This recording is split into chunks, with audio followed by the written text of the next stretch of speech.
Imagine answering the phone at work, and before you can even finish a polite sentence, a 60-year-old man is screaming at you, not just annoyed, but absolutely tearing into you like you ruined his life. The insults, the rage, the way he made me feel worthless, it nearly broke me. But what he didn't know, that call was the beginning of the end of his business and his reputation. If you ever had a boss, a coworker, or a customer who thought they could treat you like dirt, smash that like button right now. Subscribe for more real stories of sweet, sweet revenge, because today you're about to hear how one toxic man lost everything he thought he controlled. I'm 25 years old, autistic, living with PTSD, and working at a paint store I absolutely love. It's not just a job. It's a mix of my mom's sharp sales skills and my dad's deep knowledge of construction. Every day I help contractors, homeowners, and trainees, and honestly, it feels like I was born for this. Our store is a training hub, a revolving door of new people. We're respected in the community, known for quality, kindness, and expertise. Almost every contractor treats us with respect. Almost. Then there's Bob. Bob's in his late 60s. He's the kind of guy who doesn't just walk into a room. He stomps in with a storm cloud.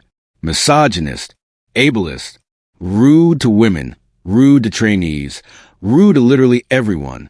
My boss, Tommy, an amazing guy, always warned me, if you see Bob's number, don't answer.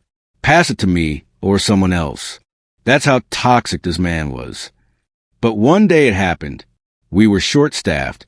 Half our team was gone at a training event. Tommy was homesick, and the other two guys were drowning in work. So when the phone rang, I had no choice. I pick up, "Thank you for calling. This is Zova. How can I help you?" On the other end, in that gravelly, holier-than-thou voice, "This is Bob. I need another gallon of the same paint I ordered a few days ago." I double-check his order. Standard procedure. "So, just to confirm, you want the exact same paint and color as last time, correct?" That's all I said. But Bob reacted like I'd just insulted his entire family. He exploded, screaming, cursing, insults flying at me so fast I could barely register them. My hands were shaking, my chest tight, my heart pounding like I'd run a mile. Every word out of his mouth made me feel smaller and smaller, like I was trapped in a corner with nowhere to go. When he finally spit out the confirmation, he slammed the phone down so hard the line went dead. I just sat there, stunned, my body buzzed with adrenaline. My throat was tight. My mind was screaming, why does he get to treat me like this? Why do we all just let him? I turned to my coworker Ben and said, "I need a minute." He nodded. I walked straight into the stockroom, pulled out my phone, and texted Tommy. Bob just verbally abused me. I'm in the back, trying to calm down. And this is why I love my boss. Tommy called me within 5 minutes. Sick as he was, his voice was full of concern. I told him everything, every insult, every ounce of poison Bob had thrown at me. And Tommy said, "Take all the time you need. I'll handle it." 15 minutes later, my phone rings. It's Tommy again. He tells me, Bob's banned. He is never allowed in our store again. Just like that, Bob had lost his only reliable paint supplier. But Tommy wasn't finished. Bob's sales rep, the guy who controls his account, had been watching his behavior for years. And this was the final straw. The rep chewed him out. And then he jacked up Bob's prices. For contractors, discounted paint is gold. It's their profit margin. Without it, jobs fall apart. Clients vanish.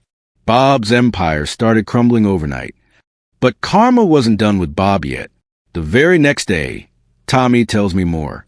Not only had Bob been banned from our store, but word was spreading fast. Other stores, sister stores, training hubs. Everyone now knew Bob was poison. No discounts, no favors, no referrals. And the cherry on top? One of Bob's clients had just chewed him out too, because of his lazy, sloppy work. The storms in our area exposed his shortcuts. Paint cracking, peeling, alligatoring. Pictures of his failures were being passed around. His reputation wasn't just dented, it was shredded. Bob went from being feared to being blacklisted. For me, it wasn't easy. That phone call hurt. His words rattled around in my brain for days. Being autistic, being a sponge for people's emotions, it stuck with me. But slowly, I started to reclaim my peace. My coworkers supported me. My boss gave me advice on how to face people like Bob.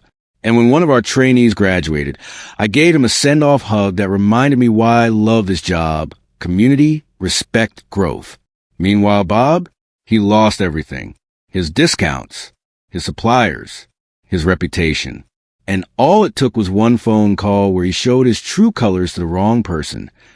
So now, Bob, the arrogant contractor who thought he could scream at anyone and get away with it, can't even buy paint without paying full price. His reputation is dirt, his business is crumbling, and he's become a cautionary tale across the region. And me? I walked back into work the next day, fist bumped my boss, and realized respect always wins in the end. People like Bob, they eventually paint themselves into a corner. If this story gave you chills, hit that like button and subscribe for more true revenge stories. And tell me in the comments, have you ever seen someone finally get what they deserve after treating others horribly? I'll be reading.